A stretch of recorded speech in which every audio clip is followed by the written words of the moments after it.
প্রচুর বরাদ্দ, অর্থ বরাদ্দ কিন্তু আমাদের আইসিটি সেক্টরে ছিল। স্পেশালি আমাদের হিউম্যান রিসোর্স ডেভেলপমেন্টের জন্য, আমাদের হাইটেক পার্ক ডেভেলপমেন্টের জন্য।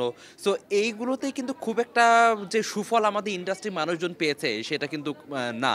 আপনি যদি দেখেন এখনো আমাদের প্রত্যেকটা কোম্পানি তারা কিন্তু আসলে দক্ষ জনবলের অভাবে ভোগে। কিন্তু এই হিউম্যান রিসোর্স নিয়ে কিন্তু গভর্নমেন্ট অনেক ট্রেনিং প্রোগ্রাম করিয়েছে। অন্তত কয়েক হাজার কোটি টাকা খরচ হয়েছে।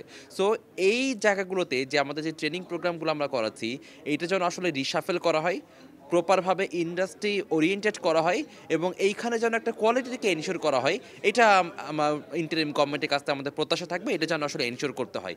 কারণ এই আ আ আমাদের দক্ষ জনবল নিয়ে আমাদের যে অভাবটা, আমাদের যে সংকটটা, এটা আসলে দীর্ঘদিনের। গত ২০ বছর, ২৫ বছর ধরে। এখনো কিন্তু আমরা সেই সুফলটা পাইনি। এখন যেহেতু আমরা একটা নতুন বাংলাদেশে প্রবেশ করেছি, একটা চেঞ্জ সিচুয়েশনে আমরা এসেছি, আশা করি সরকার এই বিষয়টিকে নজর দিবে।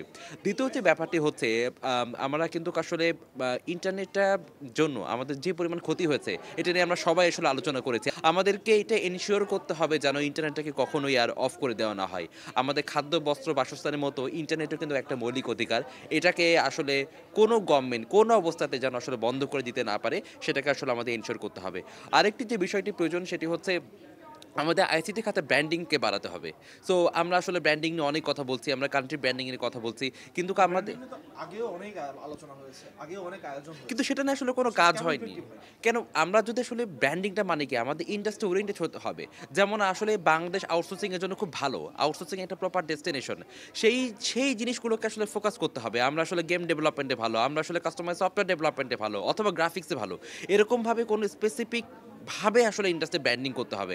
আমরা যদি নিউ ইয়র্কে যে কনসার্ট করি তাহলে তো সেটার কোনো আসলে আ বা ব্র্যান্ডিং এর জন্য কোনো কাজে আসবে না। সো প্রপার জায়গাটা আসলে ইনভেস্ট করতে হবে, প্রপার পলিসি ফর্মুলেশন করতে হবে, প্রপার জায়গায় খরচটা করতে হবে। তাহলে সেটি আসলে আইসিটি ইন্ডাস্ট্রি উপকারে আসবে।